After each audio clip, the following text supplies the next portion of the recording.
నా పేరు షేక్ జానీ పాషా, మాది వేపలమాదన గ్రామం, వేలచెరువు మండలం, సూర్యాపేట జిల్లా అండి. రోజ్లిన్ అగ్రోటెక్ వారు మాకు కొత్త విత్తనాన్ని శాంపిల్గా ఇచ్చారండి. విత్తనం అయితే ఎక్కడైనా బొబ్బరి లేదు. విత్తనం నెంబర్ 1 ఉందండి. విత్తనం బొబ్బరి అనేది లేదు. కాపు కూడా చిక్క కాపు చూడండి, చిక్కటి కాపు అండి. కాపు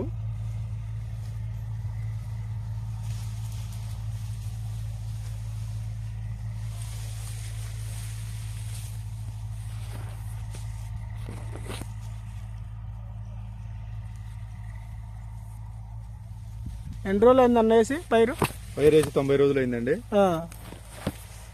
మీకు ఎట్లా ఉందన్న ఈ సేను? నెంబర్ 1 ఉందండి. విత్తనం వేసుకోదగ్గ విత్తనం అండి. అందరూ వేసుకోవచ్చు విత్తనాన్ని.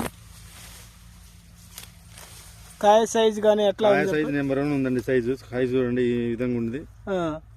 నెంబర్ 1 సైజు వచ్చిందండి. కాయ కూడా తోటి రైతులు మొత్తం అడుగుతున్నారండి. ఇంతవరకు చేలో అయితే బొబ్బరి ఎక్కడా లేదు, లేదు. ఎక్కడో ఒక చెట్టు మాత్రమే ఉంది. ఇంతవరకు కూడా ఎక్కడా లేదు, బొబ్బరి అనేది లేదు. అన్న ఇంకో చెట్టు చూపిస్తారా? ఇవ్వండి.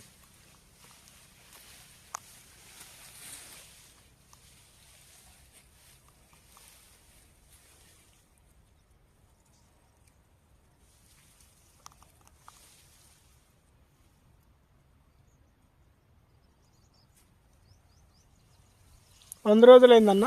100 రోజుల పైరండి ఇది. ఇప్పుడే మొత్తం లైన్గా ఉందండి. కాపు సైజుకు ఉంది. ఇప్పుడే తోట ఎక్కడైనా చూడండి, బొబ్బరి అనేది లేదు.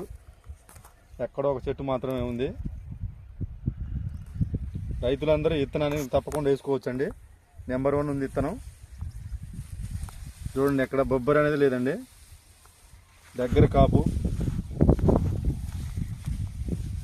చూడండి, దగ్గర కాపు అండి. కింది నుంచి కాయలు ఉన్నాయి.